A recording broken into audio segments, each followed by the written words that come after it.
Can I ask a little question? Cooper's thinking about, I want to get into the property market. Great players. It would have been Rod Stewart. You've got to turn over some of this roster. My chafe got so bad. Well, welcome to the Backstage Podcast with Matty Johns, Cooper Johns. Cooper, how you doing, man? You going good? Oh, I'm good, man. I'm so good. Now, we've got Matty Nable on today. I really look forward to that. Actor and voiceover man extraordinaire. He's been a close family friend for a long time, so he's going to give us some great insights into his career and I suppose the industry, acting industry. And we have some good stories on some of the characters and things that you two have done together over the years. Because he used to be quite a prominent character on your Channel 7 show, yes, he did, which rated so well. Yes. It was actually rated. It actually rated so much they shut it down because it was ruining TVs. Their budget was too high. They couldn't.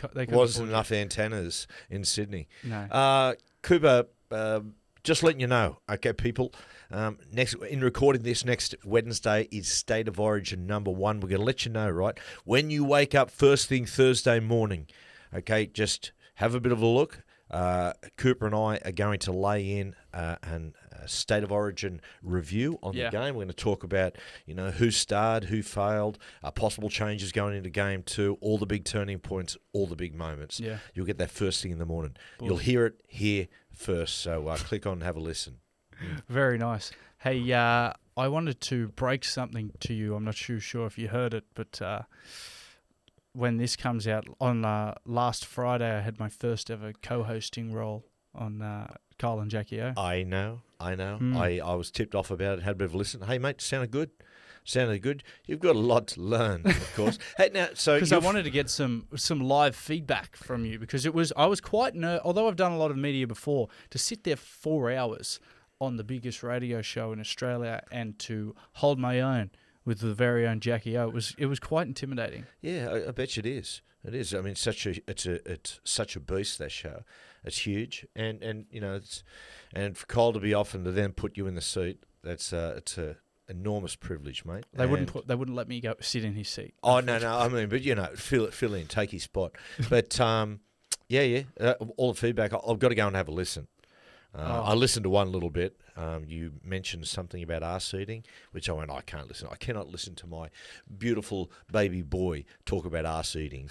Not on the radio anyway. Who do you think I learned it from? Not arse eating. Yeah. I didn't learn the physical act of arse eating from you, but I learned you make arse eating jokes a lot. Now, Coops, the end of 4 hours, I'll ask you this. End of 4 hours, how'd you feel? Did you feel fatigued heavily? Yeah. It's like you're hungover, huh? Yeah. Well, usually because I'm in there and only might go in for half an hour at a time, 20 minutes at a time, it's short burst. Whereas it was like doing it was like a long training session. You come out and I'm just like, that was tough. It is. Yeah. It's really mentally fatiguing. When I first started doing the radio, my first job was at Radio 2SM. It was a Saturday show. The show would start at midday and we'd finish at 6 o'clock at night. Basically, very few ads, no music, and so it was just it was probably 5.5 hours just talking straight. And remember, it took me a while to get your creative fitness up. I'd finished the show the first time. Honestly, I walked out and it was like I was drunk. And you were actually, I was drunk.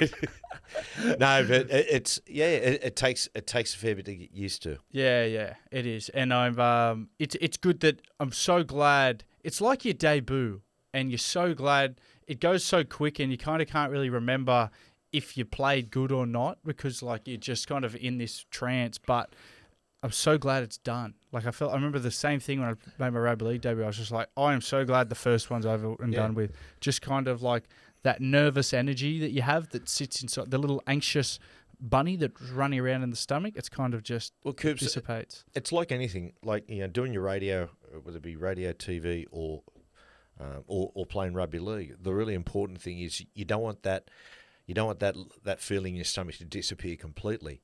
Yeah, you always, excuse me, God, you always want to have that little bit of nerves and apprehension. I don't know if you could, would you say a little bit of fear of failure?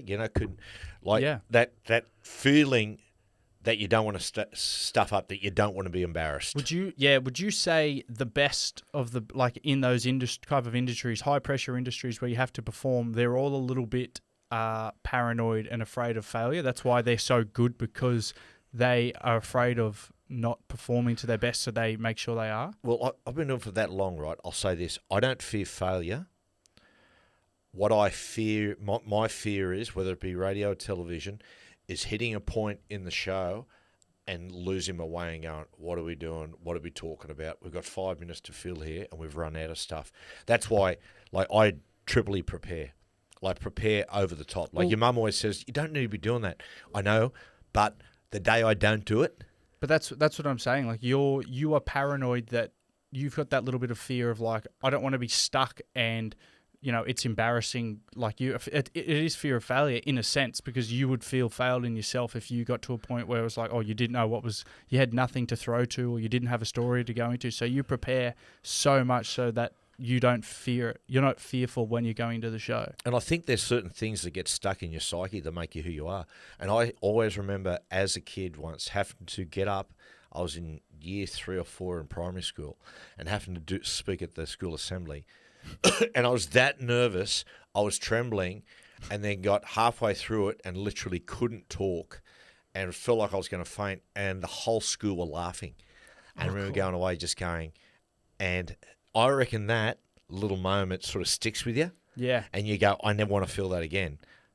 Yeah. Well, Little things like that. Yeah, similar thing. I had a year 2 talent show, and I brought, not similar actually, but I brought SingStar in, that old game on the PlayStation where you sing karaoke into a machine. Yeah. Just making sure you knew for the listeners. And I choked really hard on the mic, and not physically, sorry. I wasn't deep-throating.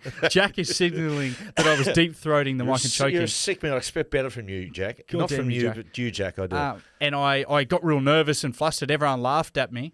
And same thing. Ever since then, even though I'm nervous sometimes when I get in front of a mic, even karaoke, I act like I'm not and act like I don't really care, because I don't want to be laughed at. Everyone cares. Yeah. Do you know, everyone cares. Even the people that says, I don't care. Of course they do. They care. Just quickly, Coop, before we get into Nabes, State of Origin 1, give me what the scoreline's going to be. Give me a man of the match. It is going to be... It's going to be 18, okay? 18-14 to the Blues. Man of the match, my man, Nico Hines. God, I hope you're right. Wet hair. That'd be terrific. What's yours? I think this will be, at the moment, what we see with this season, we see a lot of high-scoring matches. Excuse me. I think the State of Origin 1, in the conditions historically in Sydney, they're low-scoring affairs. I think it'll be a really, really tight affair. I think New South Wales will win 14-10. I don't think there'll be many more points than that scored. I'll be really surprised if a team gets into the 20s. Yeah. I think it'll be that tight a game, 2 defensive sides. My man of the match, Dylan Edwards. Yeah. I think Reece Robson will have a big game, but can't go past Dylan Edwards. Yeah, he's a great player. Right. Let's get into this interview. Just before we do, don't forget, follow and subscribe to our podcast and Spotify app. And don't forget to follow us on socials at Cooper and Matty Johns Backstage. So, And yes. just quickly, again, don't forget, first thing Thursday morning. Actually got it wrong. It was at Backstage, Cooper and Matty Johns. Thank you for... shows how much I know about this podcast. Matty Nable, welcome to Backstage, mate. Good to have you in. Oh, it's wonderful to be here. It's this is all very surreal having you two boys, Jack and Cooper, here. My God, time has just gone so fast. It's hard to believe. You couldn't barely talk when I first met you. So. Because I was drunk. He was, by the way, he's talking to Trish. Yeah, that's right. Hey, just before we get into the actual nuances, why don't you tell the listeners and me, where did you guys meet? I met Johnsy when I was doing the final winter. He actually knew Adam quite well because Adam was playing at Balmain, so he knew Adam. And then I don't know how I got in touch with him, but it was the first time I met him was trying to pitch this final winter to him. So that was in 2005, so 20 years ago. And yeah, this actually happened, and he read it, and there was a character in there, the character that I had for him, and his name was Jack Cooper. I didn't even know if he had kids. I certainly didn't know that he had 2 sons called Jack and Cooper. So that's really, and Matty said to me, he goes, well, I've got 2 boys, Jack and Cooper, and I'm going to do it. So that's how we sort of met. Played against Nabes in '92 because I remember Jack's father-in-law. Jack How am I Johns' going? father. Jack's godfather, Adam Muir, played with Nabes in the New South Wales under-17s. It was under 19s. Under 19s. Yeah. And I knew of Nabes, and then we played you in '92 at Manly, where you blokes hadn't won a game for us. I think Maxi Krillich was coaching, thrower, and they beat us. That's right. It was no one. I remember that because we were the only game that was played there, the 21s and us, because the first grade were playing over in New Zealand or something. Yeah, Carlisle Park. So that's right. Yeah. Yeah, that was one of the only games in reserve grade I was ever a part of that we won. So it was and good then, times at Manly. So as I said, I knew Adam very well. We'd sort of cross paths and different things and spent a bit of time together. But and then we did the final winter together, which was a great experience. It's great fun. How's Dad's acting? Was that your first? How was Dad's acting in that? No, he's fantastic in it. Like he was really, really good. Look, we didn't know what we were doing, to be honest. Like we were. It's like you doing this podcast, because you have no idea. I'd never been on set before. I just remember getting there the first day, and there were all these tracks laid for the dolly and the camera. I had no clue what I was doing, and I just kept putting it out of my mind, just saying, just move forward, just do it. It'll be okay. Because if I thought too hard about it, I thought, there's a real chance I'd get overwhelmed. I'd never acted in anything. I had done nothing. I honestly didn't know. So what that I was your doing. first role as well. Yeah. So me and Johnsy were the leads in it, and never been on a set before. Yeah, blind leading the naked. Yeah, but it was funny, wasn't it, Nabes? Looking.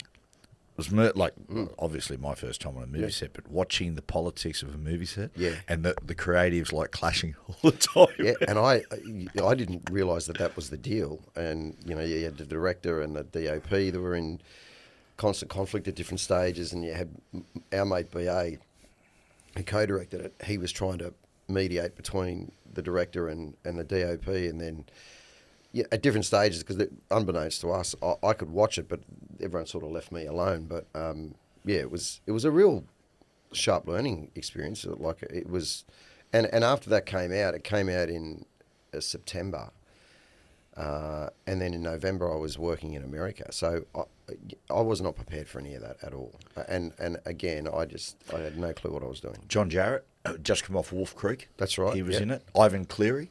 Yeah. Ivan Cleary was on the judiciary. How many Terry Syria. How many lines did Ivan Cleary have? Did he have any? Did we get him any? It's typical Ivan. Off-air. It was sort of just a very understated role. It was. Yeah, it was. I think he was... Who was he coaching? He was at the Roosters then. I think he was still coaching there. But yeah, we had a boardroom full of... We had Tommy Radonicus there. We had Max Krillich. We had Terry Randall. We had... Who else was there? Phil Sigsworth was there. We had all these old legends that sort of put their hand up for nothing, and they came in, and it was great. I'm really proud of that film because we'd never done anything before, and the people that like it really like it. It's a real cult sort of it's not a cult classic, but it's certainly got a following of people that have watched it, subsequent to it coming out and going, actually, this holds up. So yeah, I've done a lot of worse work, believe me. What about the boardroom scene? So it's the boardroom of the Newtown Club, right? And Tommy is supposed to be one of the board members.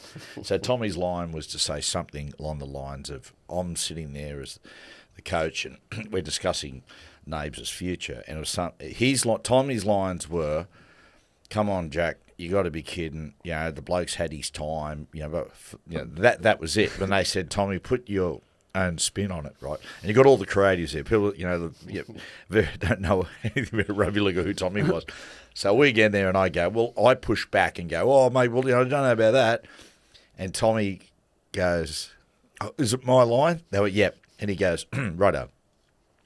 Oh, fuck off, Jack. What the fuck are you talking about? For fuck's sake, the bloke can't fucking play. They've got to fuck him off, right? Everyone just sits there. And they go, maybe just pull back slightly on the swearing. Tommy goes, oh, yeah, mate, no worries. Okay, will I do it again? Yeah, do it again, Tommy. Oh, fuck, Jack. Just just fuck him off, for fuck's sake. Okay, we'll just pull back a little bit. It was a long day, that one. It was, and who else was there? There was Noel Kelly was there. Oh, yeah. What Noel. a great man he Yeah, was. he was champion. There was a picture. There was a picture of we got Mal Cochran's Rothmans medal, and so they had pictures of me like my character had won the Rothmans medal. I'm standing next to Tommy Radonicus and Noel Kelly with a Rothmans medal.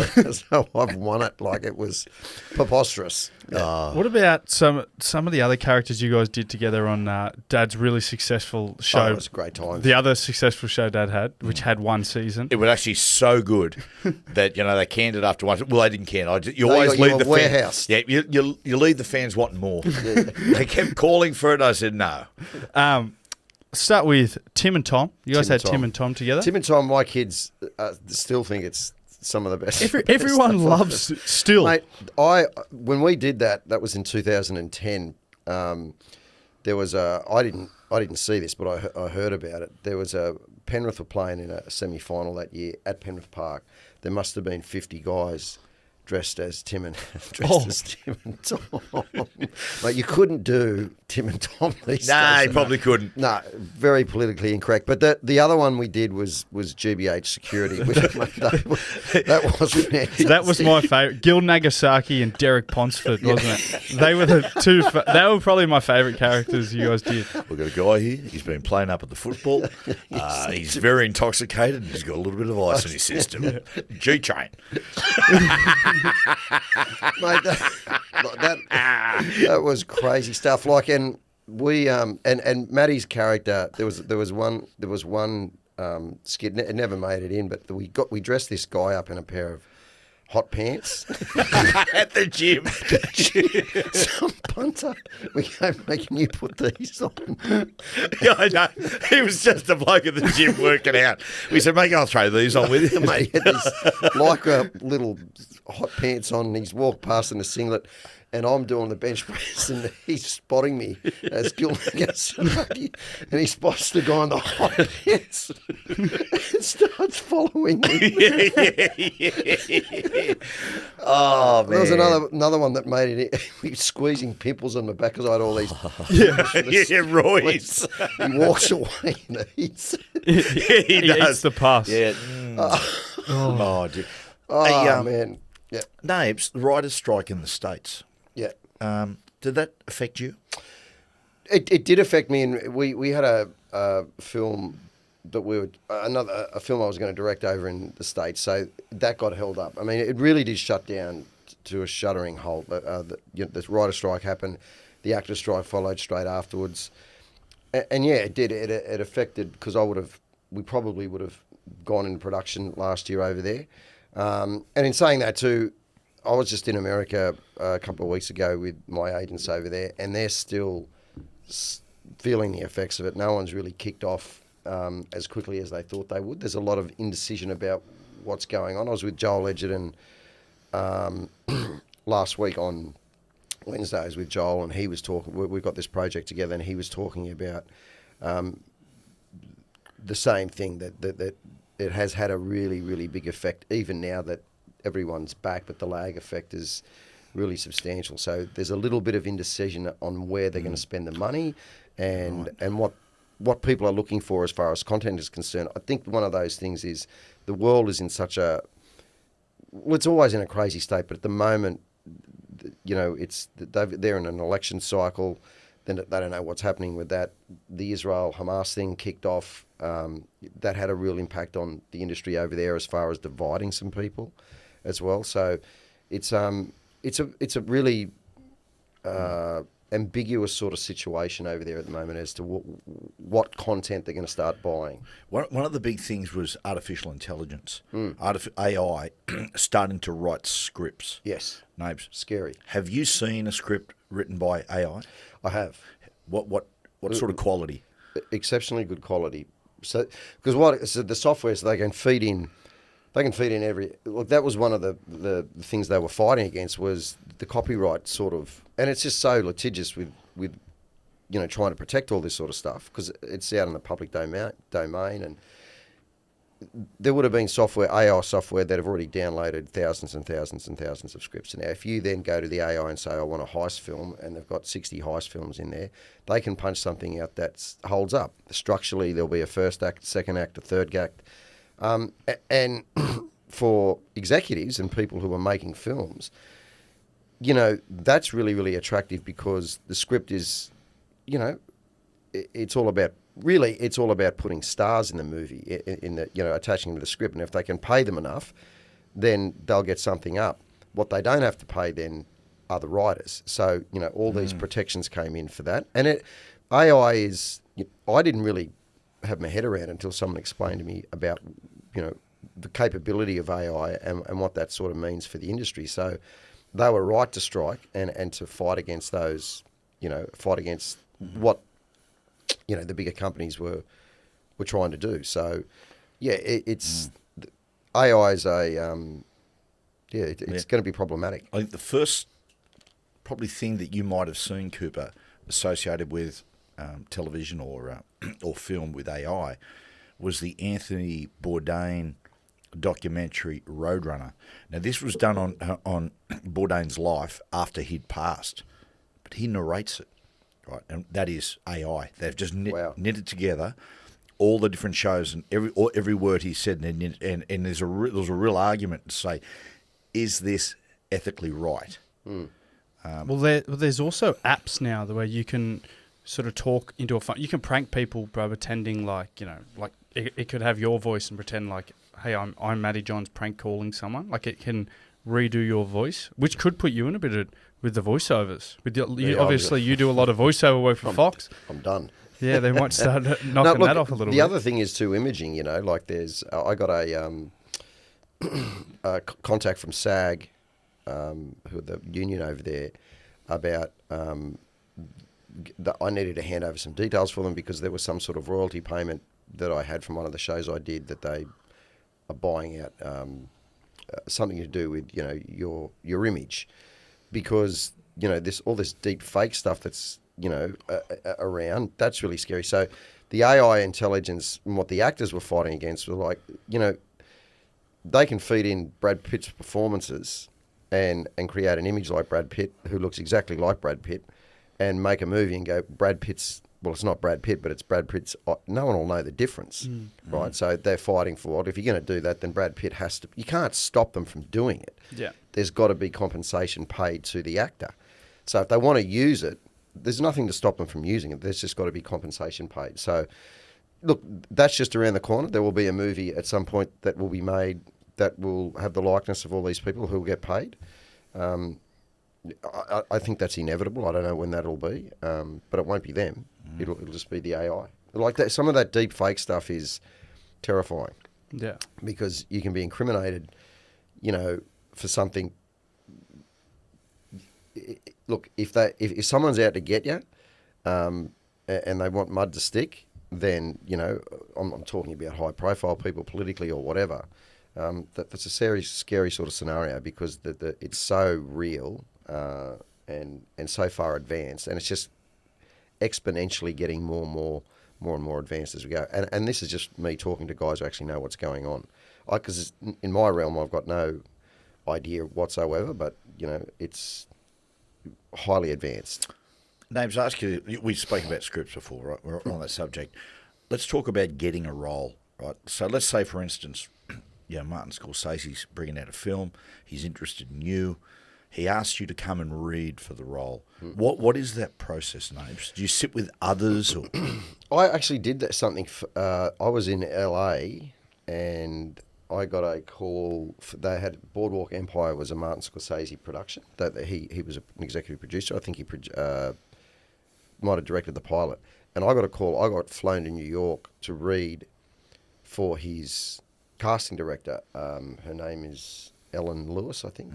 Anyway, so I went in there and there wasn't anyone else there. That was just me at that period of time and read.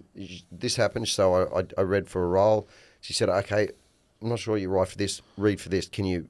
So she gave me like half an hour to learn another audition, and I went and did that. I didn't get anything, but that was the experience I had with with that particular project. But usually speaking, like if you go in for a role in an audition, in back in the day when I was sort of starting out, and you're in America, you're in a pilot season, so I'd stay over there for 5 weeks, and you go and audition, and there's tons of people in the room. I did this audition once where Daniel Baldwin, like he's one of the other Baldwin guys, he was there. Another guy, Ronnie Eldard, who was quite big, he was in a thing called Sleepers, he was in Deep Impact. He was reading for the same role. The guy from, because I rang my brother and Matty Astle straight away, there was a guy in the room, Richard Tyson his name is, but he's in Kindergarten Cop, he plays Crisp. With the, yes. So I rang them. I said, "Crisps in the room." Is he something about Mary too? Yeah, he's great. You son of a bitch. You son of a bitch. Mate, it's fantastic. So I chat to him. So you see some people there that, look, I had a moment where, I was doing this pilot and I didn't know who they'd cast as the chief of police. Like, there was a role there for the chief of police. It was a big role. Anyway, I walk onto set and it's Keith David. And Keith David's the African-American actor who's in Something About Mary, who plays the father. Oh, yes. Woggy. Woggy, you son of a bitch. Yeah. Look at that. Fuck. And when he said, oh, shit. And he's in Platoon and stuff. So a couple of moments there when you're starting out where you're sort of pinching yourself. Did you get nervous doing that? Like when on the ones where there's heaps of people there? I do get nervous. Yeah, you do.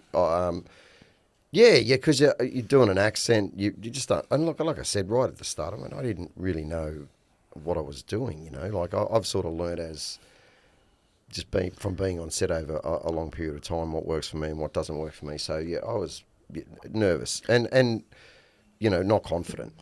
Put it that way, like I was like, if I get this will be a miracle.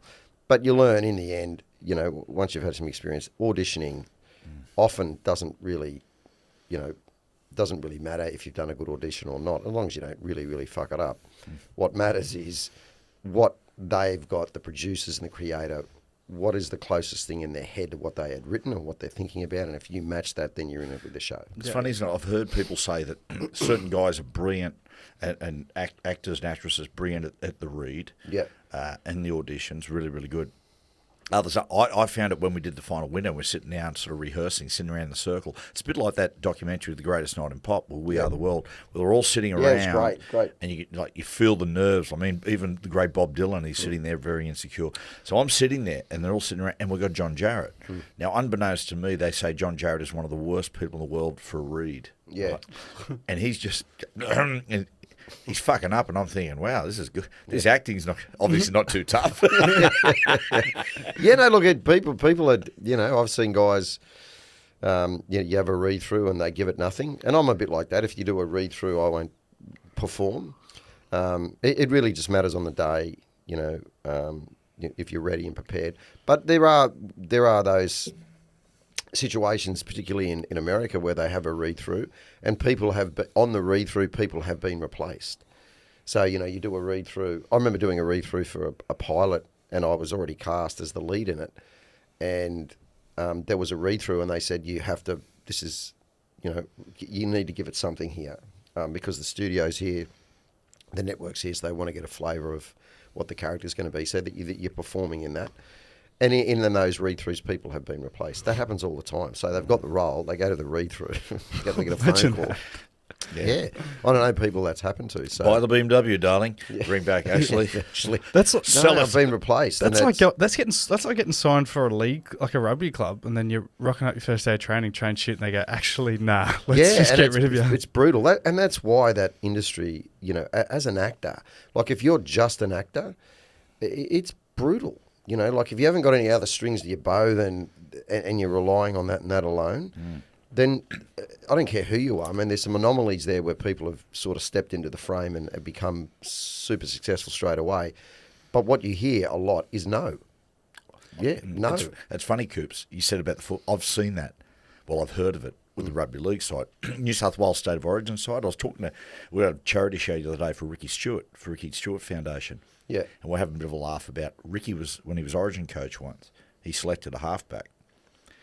And about halfway through the session, the ball work session, things weren't going great. And all of a sudden the halfback goes, sticky out. I just felt just a little bit of a twinge in my quad. I'm just going to have to sort of sit out the rest of the session. He said, mate, well, you know what? I can't carry a player who's got an injury. You're gone. Oh, really? Yeah. See you later. See you later. Oh, no, I should be right tomorrow. And no, mate, we're not going to risk it, and then we'll bring someone else in. Oh, wow. There you go. That's brutal. That's this is a bit different. At the Storm, I remember they always tell a story. They got this guy from France, like, who was playing it might have been England. He was playing like over there, and they were only picking him off tape, and they were like, mate, this guy's really good. So all the scouts, they went, you know what, let's sign this bloke up. And when some sort of miscommunication between when the scout heard that and then went to the club and they said, we want to sign this guy, they ended up signing like the centre. It was a winger, and they ended up signing the bloke inside of him. The wrong guy. Yeah, and he rocked up for pre-season. Everyone goes, this guy's shit, hey? Like, he's so much different than... And then out working out, the bloke that they wanted was still back in France playing local leagues. Happened to witness this very famous story. Sort of was made public recently. There's been denials, but a guy who was voted the worst witness player of all time, what he did, he wasn't even a rugby league player. I heard about this. And he snipped up all these cuts of Brett Gillard, who's a great mate of Fletcher's and Billy Miller. And Brett played for the Roosters and West, and he was just a real hard, tenacious worker, tackle anything that moves. So he cut up his tape and sent it to Witness. A Witness signed him and he went over. And this guy was a really good trainer. He was really fit. And they're going, wow. But then he kept saying, oh, no, I've got an injury. I can't play. I didn't play. Yeah. And then eventually he went on the field. And the moment he went on the field, they went, oh, fuck. What have we done? That must have happened to me. When I was at Manly and I'd played in 91, 92. I'd ended up playing a couple of games in first grade. And in 1993, Bozo took over. And he said, and I played the whole year in under 21s. I never got out, and I moved out into the centres, and it was a nightmare. Like I couldn't number up. I was just Adam Nable, like he was playing a bit of 21s as well at that time, and I got replaced against Illawarra once because people just running over me, running around me, and anyway, Bozo came up to me at the end of the year and he said, look. I was only telling this story the other day. He goes, look, put the weight, because I'd lost a heap of weight. He goes, put the weight back on, you put you back in the second row. And I was like, hang on. Stephen Menzies, Daniel Cutton, Nick Kosef, Owen Cunningham. You know what, I'm going to leave. So, but I cut this tape up, of most of it was from under 21, so it looked like I was going okay, and I sent it to South Sydney, and South Sydney, Alan Jones saw it, sign him. And I think I got there and started playing. Like, sack him. He's made a mistake. And then I sent the same tape to Tony Curry at London Broncos. Put a bit of stuff from Carlisle where I was playing in the second division. They signed me on that as well, and that only lasted 6 months. Must have been some good tape. Hey, before we get off the role stuff, what's the biggest role you've ever read for? Look, I read for... there's a couple of things. Look, you always have these sliding door moments in acting, and it happens to everyone. Like, I turned down Game of Thrones, like a series regular on that. I think it was season 4 or something. And I just come off this film in America, and so you're getting offers, you're not auditioning. So I said no to that because my agent at that point had told me, he said, no, I think the powder's blown on that. And he said, no, we're going to hang out for a film. That didn't happen either. So, but I read for, I was doing the Walking Dead, which I didn't watch, so I'm not into zombies, but it was a massive, massive show. Yeah, and there was a role called Negan, who's a massive role in that comic sphere. And it was between me and another guy, and the other guy got it. And when he got it, I looked at it and went, oh, no, he's really right for it. But I read for look, you read for roles they put you forward for, and you think they're lead roles, and they are, but they've already cast someone. So what they're trying to do is, right, you read in this, we just need a flavour, and where else can we put you? You know what I mean? So it's not, I've never been in a situation where And that the time has gone now where you're a lead. Like I just come in as a character actor, and do what I do. But I never got to a point where you were reading for big lead roles or you're being considered for anything like that. That just never happened. Yellowstone, you nearly got a role. The guy Cole Hauser who plays I'm one of the. He's the muscle on there. Yeah. So yeah, I went really, really close on that. So there was me and a couple other guys, and he got it. Same thing. Cole Hauser's a really good actor, and when you go, I get it. So look, but then someone steps out of a role. How I got this thing on Riddick, years and years ago, was because they were going to cast Mickey Rourke in it, and the director had some real misgivings about having Vin Diesel and Mickey Rourke working together. That was the truth, and he rang Darren Aronofsky and said, "What's it like?" Because he'd just done The Wrestler, and he said it could be problematic for you. So they said, "You know what? We'll cast a no one." And so someone stepped out. I moved in. I did something in the audition that they liked, and that's how it happened. And they rang Alan Jones. He said, "Sign him." It's not the same thing. Jesus, what have we done? What about? Have you ever had a real embarrassing moment in a read? Have you ever screwed one up really bad? Because I imagine it's going to be hard. No, not really. I've always, if I'm going to do it, I'm prepared. So. Look, there's certainly done auditions and reads where it's not great. You walk out and go, oh, that was terrible. But no, I've never fluffed anything that badly. Look, if you're prepared, and look, the thing is, if you make a mistake, they just tell you to do it again. So there's not a great deal of pressure on it other than wanting to get a job, right? But as far as the process is concerned and mucking it up, and look, I've definitely sort of said, look, I'm going to start again. But no, I've never done something, I think, where people have looked at each other and gone, "Oh, God, Jesus Christ." It's in the wrong We're one job. of those reads where they actually go to hire and you say, the fact that they're going to hire me after that read, I'm not going to go. Look, I've certainly done auditions where I've come out and thought, that wasn't great, and have got the role, right? Like I said before, and that comes down to the creators of the show or the movie or whatever. You have something that they've got in their mind that might work, or a look that you might have. So I tell a lot of young actors, don't be too worried about what you do in the audition, because often it doesn't matter what you do. If you do a good enough job and you've got something that they actually have got in their head, or there might be something that they've spoken about beforehand with a look or a feel, and if you've got that, then you're in the game. It doesn't really matter. Well, it matters about the audition, but it doesn't matter about necessarily how good it is. We're talking before, like you've played a lot of you've played a lot of professional sport, been around a lot of sporting teams. Camaraderie on set of a film, does it? The mood of a set, put it that way. Who sets the tone? Is it a director? Is it the lead actor? It's a bit of everything, to be honest. Like the director definitely sets a tone, and if the director's working hard, and because quite honestly, there are some directors that, that are really, really good at certain things, and that's what they do, and then they rely very heavily on their people around them to execute the other stuff. And I'm like that. Like, I've only directed one thing, but I'm not. I'm not. There are things that I'm good at. I guess is setting the tone because I've written something. But there are a lot of technical things that I'm not proficient at. So you lean into that and lean into other people. So the director, yes, sets a tone, and definitely the lead actor, if it's a really titular role, so it's just a guy standing out in front or a lady standing in front, that makes a big difference.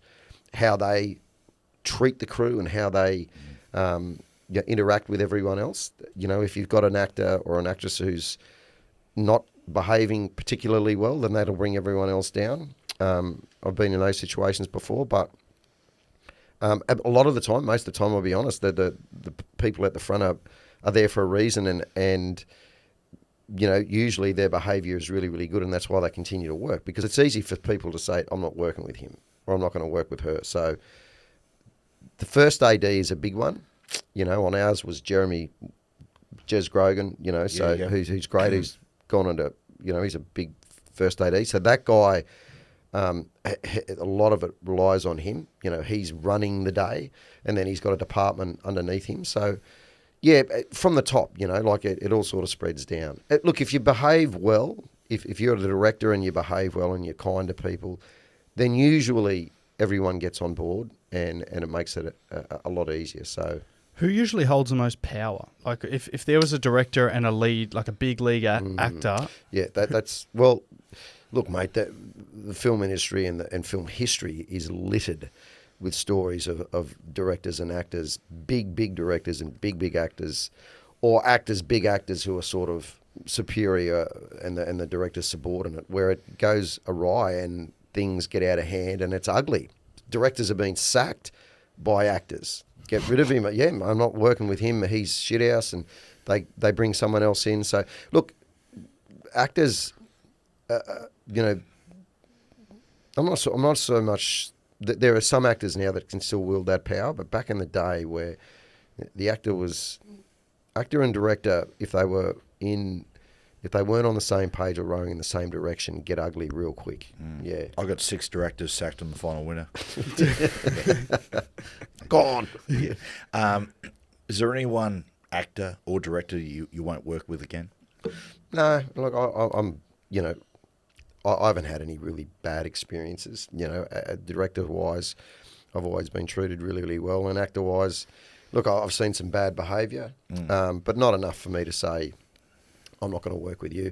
And inevitably, who the fuck am I? You know, like I'm just swinging at the fences and doing my best. You know, like I'm well known and I guess I'm well respected, but I'm not in a position to be saying if Sack Spielberg. No, this is not working. And if a job comes for me and I need to work, then if there's someone there I don't really like, I'm not going. Yeah, I'm not working, mate. My wife is like, go to work. Yeah, so. But I just haven't had those experiences where they're bad. I mean, I had a situation coming. I was doing a film in LA, but I'd just come off a film in Victoria, and I was there for 9 weeks, and it was hard. When I say hard, it were long days, and I was the lead, and it was tough sort of lifting as far as the content was concerned. It was about a guy who lost his daughter in a hit and run, and anyway. I basically drove back with my wife from Melbourne and got on a plane 2 days later to go and do this film in LA with Aaron Eckhart. And Aaron had just done this thing with a really good friend of mine, Yvonne Strahovski. He had done this thing called Frankenstein. Yvonne rang me just telling me that she'd had such a rough time with him. Like a really, really rough time. He was two-faced, wasn't he? He was, yeah. So a really good actor. Anyway, I got there... got off a plane and went straight into rehearsals. Aaron's rolling around in a wheelchair because his character's going to wheelchair. So he's quite method. I'm like, well, whatever you process you follow, I can give a flying fuck. It's fine. But I'm with the director and I'm really jet lagged. I'm like, I maybe shouldn't be said yes to this. It's too close to the other one. Anyway, I thought I'm going to jump on this right now. So we finished the rehearsal and the director says, there's me, Aaron, and the director, Brad Payton, who went on to do San Andreas, works for The Rock a lot. Anyway, Brad says, you got any questions, Matt? And I'm like, well, no, I'm all good. I said, look, I'm on time. I'm sober, and I like to have fun with this if I can. I said, you never have a problem with me. I said, the only time you'll have a problem with me is if you talk to me poorly. And I said, then you've got a problem. Now, it wasn't for the director, it was for Aaron, right? And I didn't know him at that point either. I was just like, I'm going to get on the front foot right away. And the director said, no, it never happened. Fine. But Aaron's in his, he's just thinking, what does that mean, Matt? And I'm like, I didn't expect that, right? Like, I was like, fuck, I didn't expect that. And I said, it says, I don't want to be in a situation where I'm going to embarrass someone physically. Right, so he was the nicest guy in the world to me after that. So I had a great experience with him, but other people had bad experiences with him. So I had a bad experience with Mel Gibbs, which I spoke on the last podcast. Yeah. But I had people on the film had a great experience with him. I might have got him on a bad day. I don't know. There's a million things going on or whatever. So we all have bad days. You just sort of. Like I said, Aaron Eckhart to me was fantastic. So someone asked me what was he like. I go, he was great. You can only treat him how they treat you. I'd love to see in the headlines, Matt Nable bashes man in wheelchair. Like when you say he's a method actor, like how, if you had, say, he wanted to embarrass him physically and you pushed him down, like, what? Obviously he was acting to be in a wheelchair. Like, is in that sort of situation, is he coming out of that method, or is he just Look, it's rolling? hard to know because a lot of the method acting, a lot of that happens, offset and in front of no one. So I don't know what he was doing at home. Whether he had a wheelchair at home and he was wheeling himself around and that, I've got no fucking clue. The Look, disabled toilet. I've done it. Like I did one film where I really sort of committed to it, and you take on things or behaviours that the character that you assume the character would do, and it just didn't work for me mentally. Like my mental health wasn't great doing it, and my life at home wasn't great afterwards, and whether or not it made any difference to the performance, I don't know. Had I have not done that, I don't know. Like I could have not done that and done the same thing. So I just wanted to do it, follow the process as I had been told and learned, and I'll never do it again because it just didn't work for me. Like, no, it didn't work offset for me. It was like, no. Nabes, I want to ask you about Nash and Joel Edgett, and you mentioned Yep. before, but on that theme, we're preparing for roles. What is the toughest role you've ever had to prepare for? It was this thing. Where I did. It was a film called Fell, which is a really beautiful Australian film with me and Daniel Henschel, and it was about a guy, a really conservative guy who takes his daughter camping and loses sight of her. She crosses a road in the bush and she gets hit by a log truck, and she dies. And that was really, really hard to get my head around because, I had young kids and a little girl, and that was difficult. But I fought really hard to get the job because there was a lot of high-profile names who wanted to do it, and way more high-profile than me. And the director, and I said to the director, I said, look, you could go from here to Siberia. I said, but I'm telling you, I'm the right guy for this role now at the current point in my life. I said, you can cast all these guys, and said they probably do a great job, but I'm your guy. I know what and that was ballsy to do, and look, but I wanted it so badly because I could see I was going to write a book. I was on the hook to write another novel about a guy. I was morbidly fascinated by what would happen the deconstruction of a human being if your child was taken from you violently. And I pitched it to my publisher, and they were, yep, we're on board. And I spoke to my wife about it, and she was like, I have no interest in you spending 12 months in that headspace writing that book. This came up, it was a different way to go about what I was trying to explore. And so it came up, so I fought for it because I wasn't going to write the book, but this was another way of going through that. Nabes, I read somewhere when Heath Ledger got the role of Joker, Jack Nicholson rang him, of course, who played Joker early, and said, be careful, this character gets under your skin. Yeah, wow. Yeah. Does that resonate with you? You certainly can have scabs left from doing something. I remember doing... the role, I did this thing called 1% where I played this really repugnant sort of character. And, I was, I was an arsehole for weeks and weeks afterwards. There was a real residual sort of effect that sort of clung to you. And I look back on it retrospectively, and you don't like yourself at all. So, yeah, that has happened. And look, the older you get, the less inclined and... you are to entertain any of that. You just go, I don't need to do that. And if it's too hard, I'm not doing it. Like if someone come and asked me to play a role of a pedophile or a serial killer or something, I'm just going, no, I'm not going into that rabbit hole or down that path. It's just not, for me anyway, at this point in my life, it's not worth it. What effect did that have on the family?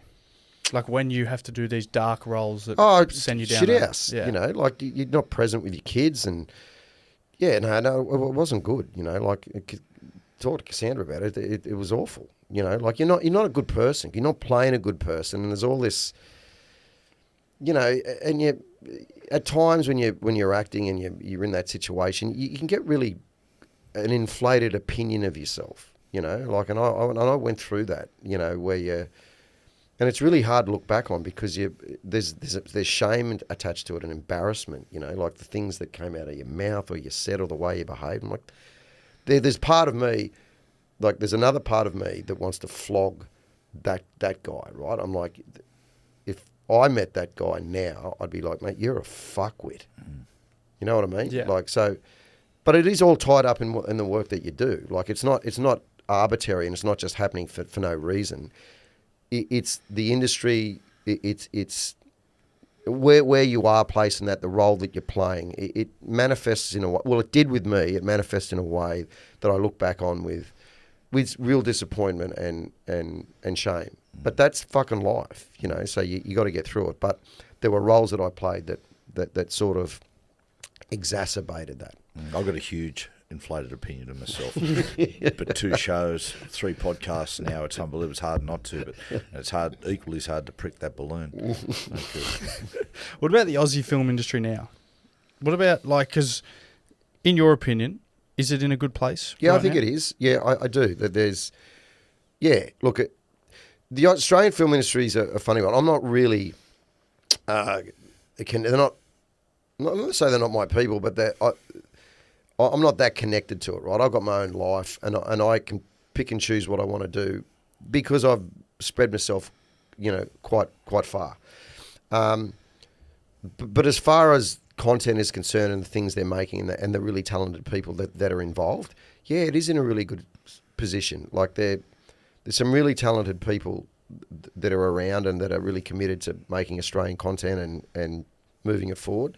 You know, so look, and the diversity issue in the Australian film industry has been addressed really, really responsibly and well. So in that regard, you know, trying to push and give platforms to Indigenous filmmakers and let them tell their stories, not just slotting them in, you know, arbitrarily into movies or TV shows, but to giving them a voice and saying, well, go and tell your story.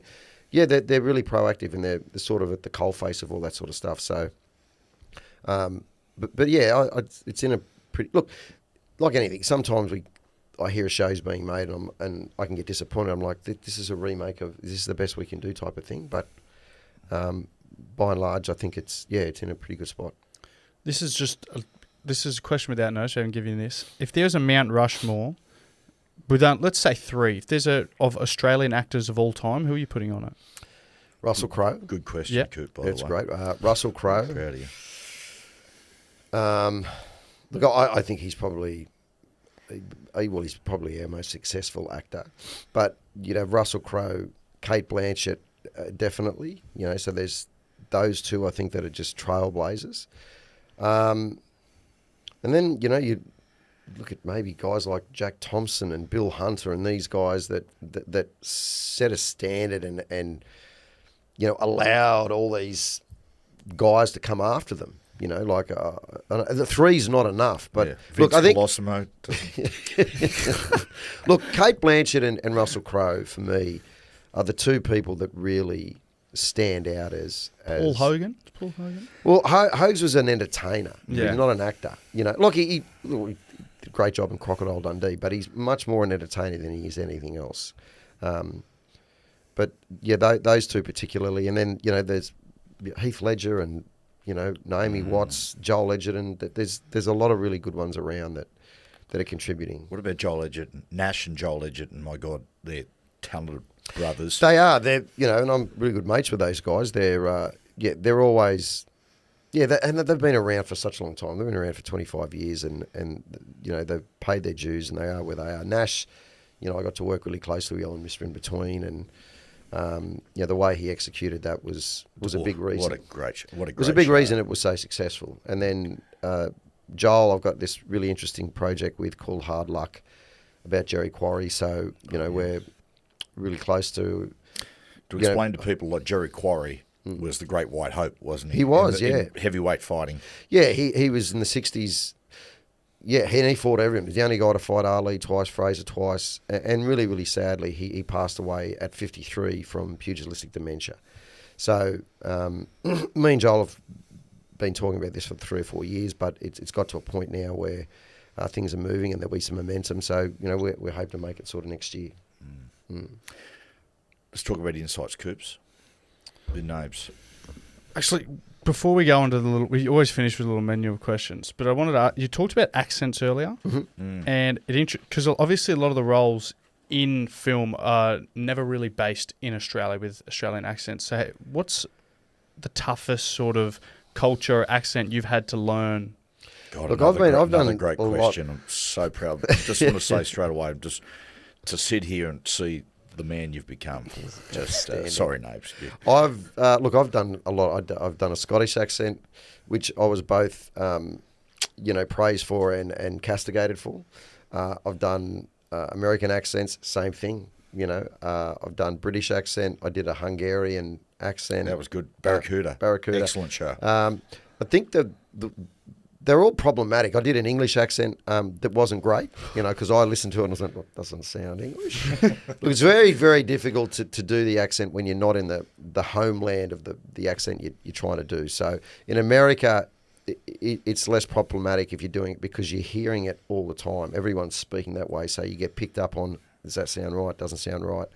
But if you're not in that situation and you're just doing an accent and there's no one else talking like that, that can be really, really hard. I think the one that I've been told is really difficult is South African. It's a very harsh accent, and if you don't get it right, you're in a lot of South trouble. African accent's got a lot of starts on this podcast. Yes. Mate, well, respect to South African people, but it is a harsh accent. I did a Kiwi accent on a job over in New Zealand, and that was hard because you what you want to try and do is if you push it too hard, it becomes, it's a caricature, like it this and that, and it's too much. So if you lean into that too much, it doesn't, it's equally as bad.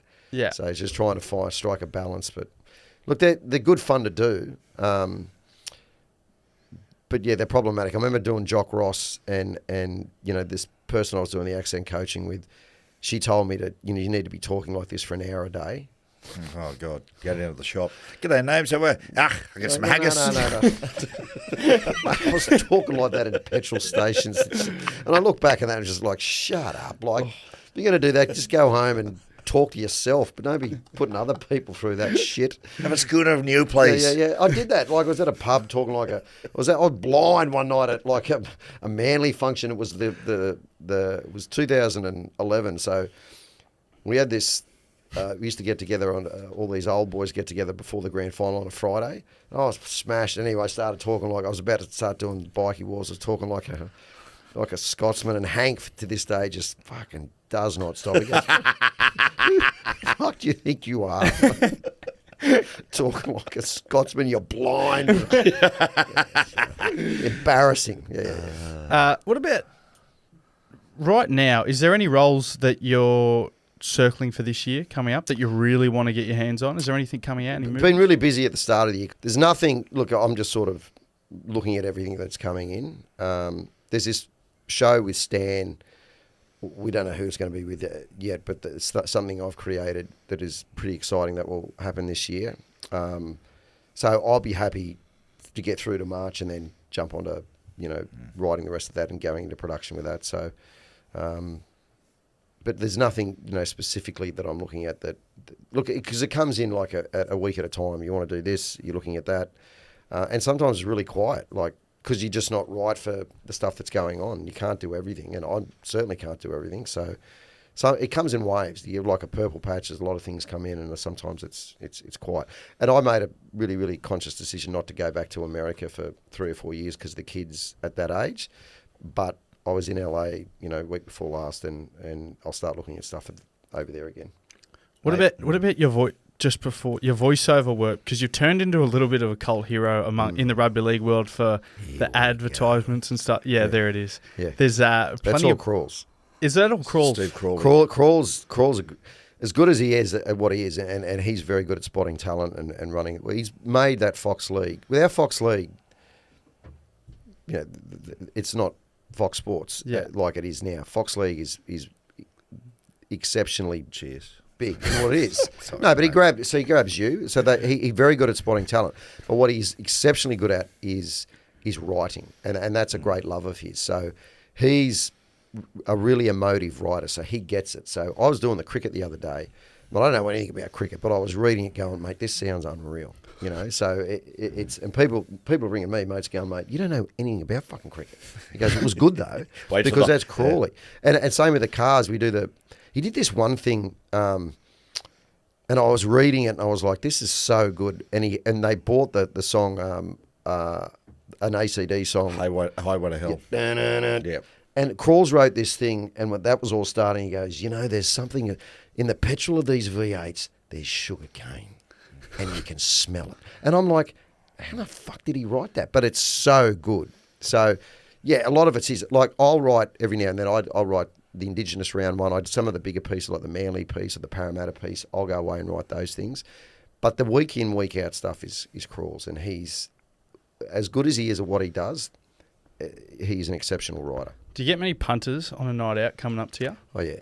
Yeah, impersonating all the time. Yeah. All the time. Look, mate, it's not... look, the best that I've ever seen, you go out with Matty, and because his persona is such like I'm everyone's mate, you get flogged, right? So I'm a little bit more like give off a vibe to go away, but it's...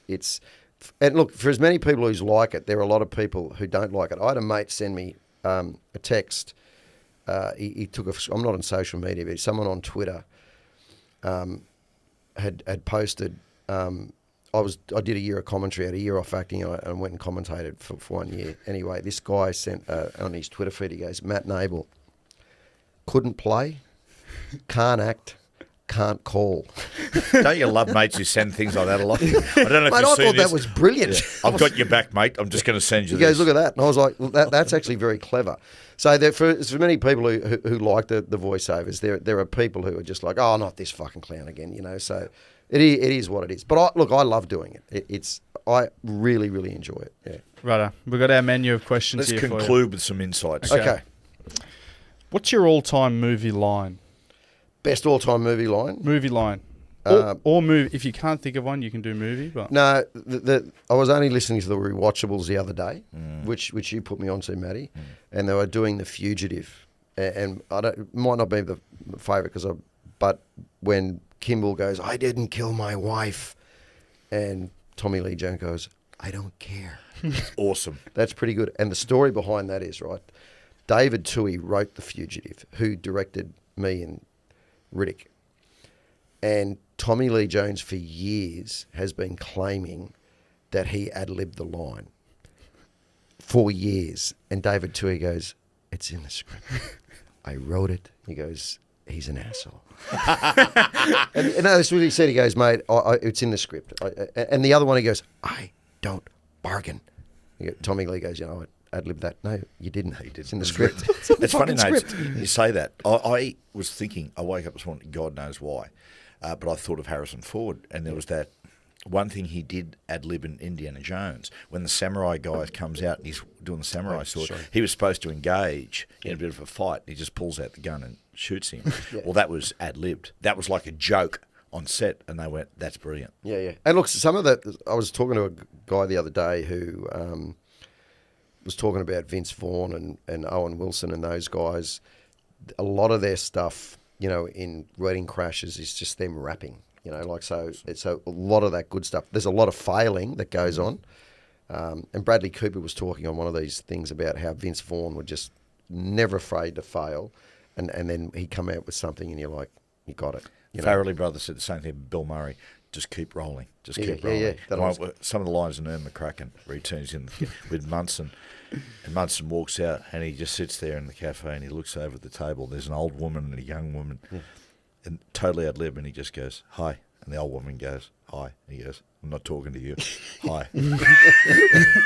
Well, I reckon Will Ferrell in Wedding Crashers when he's going, Mom, meatloaf. That's all just, what's she doing back there? I never know what she's doing. That's all them just going, way you go. What about song lyric all time? Look, that's a tough one, but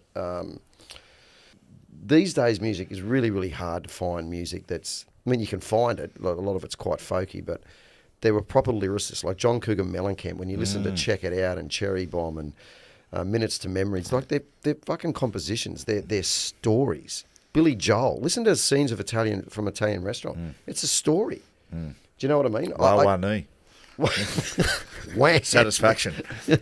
No, look, Shout out Andrew Ridgely. Yeah, like I love all that sort of stuff. So, you know, when someone's telling a story, it's you know, like I mean, I wouldn't know who's hot at the moment. But my daughter, who's 13, Leia said, I want to go see The Weeknd. And I was like, what the fuck? It's not, you want to see The Weeknd? It's fucking Monday. Yeah. And she goes, no, he's a He's a rapper. Yeah. The Weeknd. I was like, what's she doing? We all love The Weeknd. It's Monday. Come on, it's Monday. Yeah, I had no clue. What about the best actor in the world? Oh, mate, look, you know, it's so subjective. You know, the favourite actors, and, you know, like I look at guys like right now, there's a couple of guys that if they're in it, I'm in. There's this young kid called Caleb Laundrie Jones who played Martin Bryant in a thing called Nitram, which is an Australian film about the Port Arthur. It was about Martin Bryant.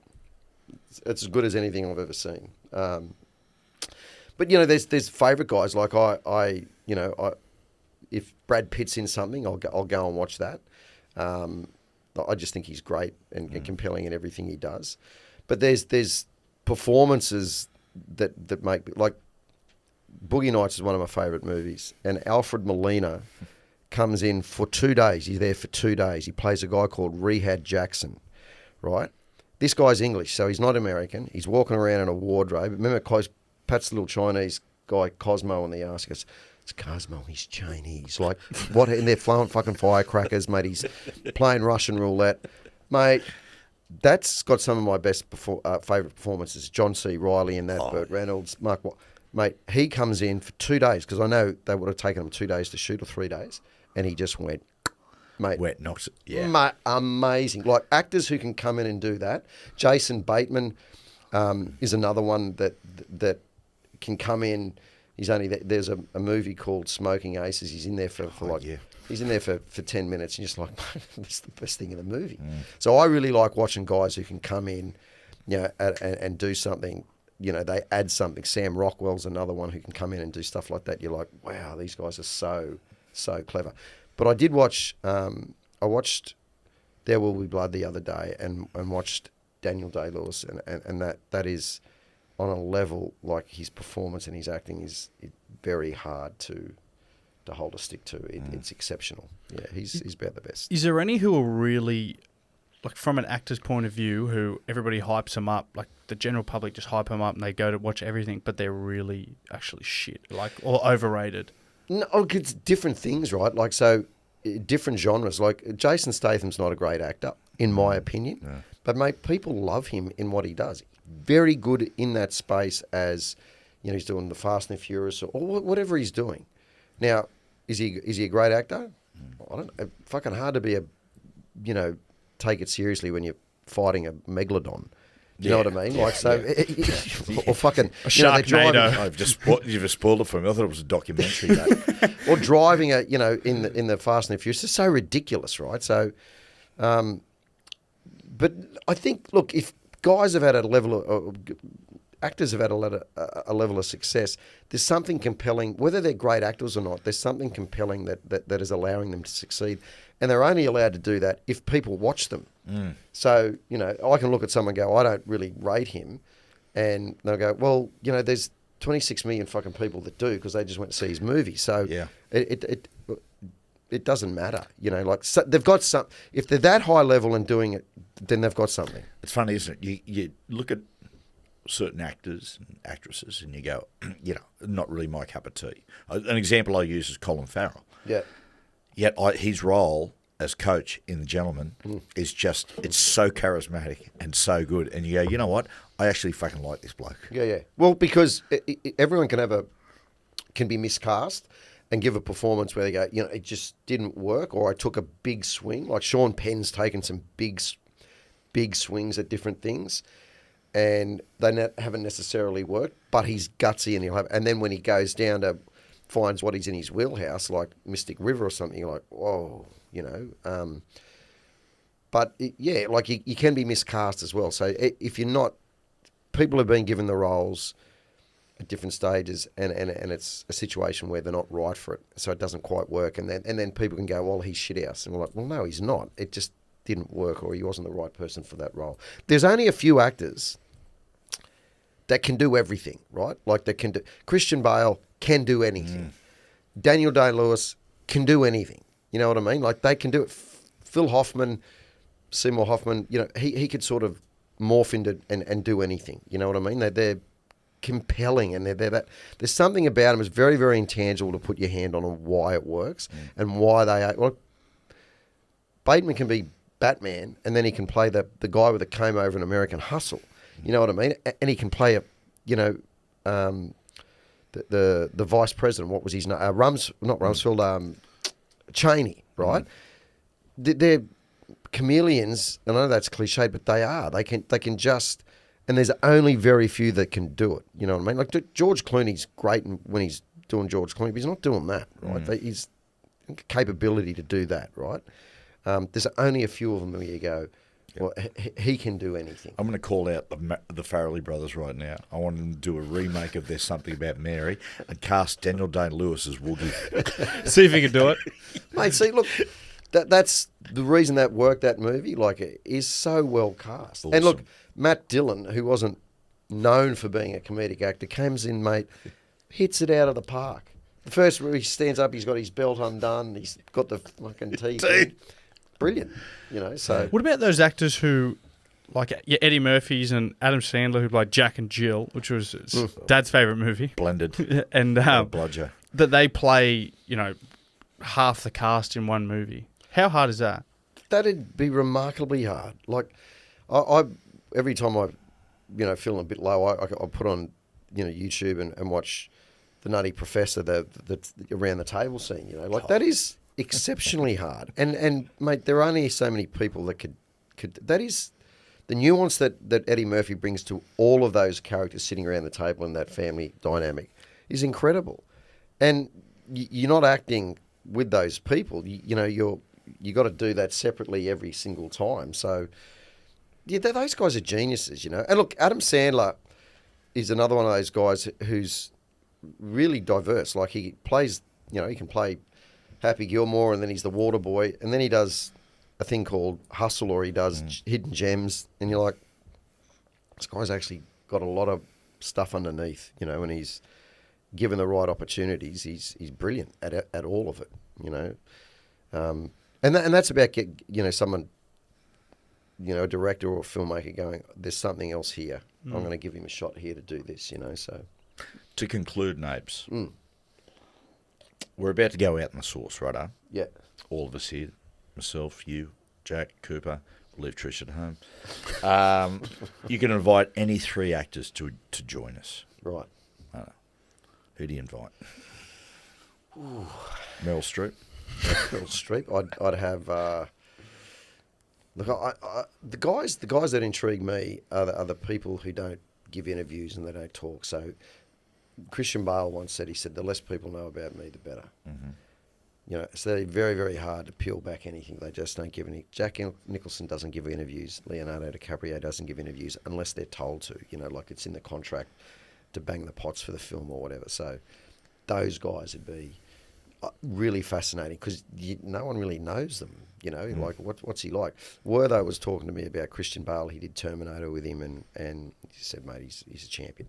Like, great, serious about his work and stuff like that, but just a family man guy, low key. You know, so if you wanted low-key people, maybe those the guys. But if not a party, then yeah, they've got the party guys. The party guys. Yeah. Well, I reckon Nicolas Cage would be fun, mate. I reckon he's given the toot if we go back in the day. Mate. There's some stories about him and Charlie Sheen. Toot, toot. So Charlie Sheen, Nick Cage, and who else could we bring? Dennis Hopper. Oh, Toot Fest. yeah. Rest in peace, old mate. Yeah. Jeez, didn't even give himself. Oh, mate. Slam dunk I was himself in America when Charlie Sheen was having that meltdown and they were interviewing, mate. It was some of the funniest stuff. because I was thinking, mate, is this guy real? And, are you bipolar, Charlie? I'm by winning. I win here, I win there. That was so good. Mate, it did not skip a beat. How do you do that, Charlie? I got fucking tiger blood. What do you want me to say? My mind's not from this world. It was just on a rant. Like, I saw Nicolas Cage on that one. He was an English talk show, and he just come out just absolutely off his nut. Come out, fly, and just did like a somersault to start the interview. Mate, it was so good. Mate, like, seriously, like, the people very rarely say no to these people, and that some of the behaviour. There's a clip on YouTube with Crispin Glover, who played George McFly. Have you seen this? No, mate, it is like he's on Letterman. He's wearing clogs like these big wooden. He goes, mate, I don't know what he's on. He tries to kick Letterman. Like it is. He's off the reservation, So, and I remember watching Joaquin Phoenix when he came on Letterman, and I was like, if this guy is not. If this is made up and he's bullshitting, this is the best acting performance I've ever seen. I'm Still Here. Was that? Yeah, mate, we played the rapper. Yeah. Mate, it's just some of the funniest shit I've ever seen. Like he's rapping, he's talking to Puff Daddy. He goes, I want it to be, like Puff Daddy's in on it, right? But and there's a moment where he's sitting down with Ben Stiller. He's got something on his head. He goes, Ben Stiller's trying to give him this script to read, to try and get him in the movie, and Joaquin Phoenix is so convincing. Like, he's looking at Ben Stiller. He goes, what the fuck is that? What are you talking? Are you having a go at me? And Ben's going, no. He goes, what are the fucking movies you do with a cat and a whole cast? Like, that's funny. Who gives a shit? Mate, it's like your rock stars. I want my rock stars to be rock stars, not be nice guys. It's like I spoke to a music producer once, and out of the blue, he said, I work with Kiss, Paul Stanley, and that. I said, okay, well, what were they like? He goes, probably the most obnoxious people and despicable people I've ever met in my life. It actually made me like them more. Yeah. Well, if you're a rock star, like, you carry on like a rock star. Exactly. It's like Mick Jagger, like Keith Richards. Like, Toot. Yeah, just, mate, if you look, I would have loved to have been able to play music at a level. I'm going to see, mate, today, that you're performing in someone, like that instant gratification. But, mate, at a level, like I've seen you two, at the Sphere and stuff, that's too much. I'd be dead in a year, right? Just full of just hubris, out of control. What a great year it'd be, though. What a great year. Mate, it's just too much. And you wonder why, like, Motley Crue and like, they go, mate, it's just unless you've experienced, I don't think you can judge it. Like Elvis Presley, like Elvis wasn't operating on planet Earth at the end. Do you know what I mean? Like, just there's the Elvis movie that Baz Luhrmann did. Not interested. I want the other Elvis movie. Yep. Like the pills and the dying on the shit house, and mate, like. That's where I want to go. I want to go die in the shit house. That says in a motel on the shit house at a Holiday Inn. With one of the ones where you park your car at. Yeah. Front off. Yes. Just open the door. Nabes, that was awesome today, mate. Yeah. Really appreciate it. Thanks for we've got coming. The two birds here. We've got Gabriel and Julian. Don't touch Julian. He's bad luck. Okay. Gabriel's good luck. Give him a little pat in the head, mate. There you go. There. There you go. You'll get Watch out. It bit me. Look, it was great. It's always good to catch up, and it's good to see you two fellas back at home. Yeah, great to be here as well. Don't worry. On your Nabes. See you, Nabes. Thanks, man. See you guys. And there he goes off into the distance, Matt Nable. You've known the Nable family for a while, haven't you? I'll tell you, we spoke about Adam before, but the first one of the Nables that I really got to know and was Matty's father, Dave Nable.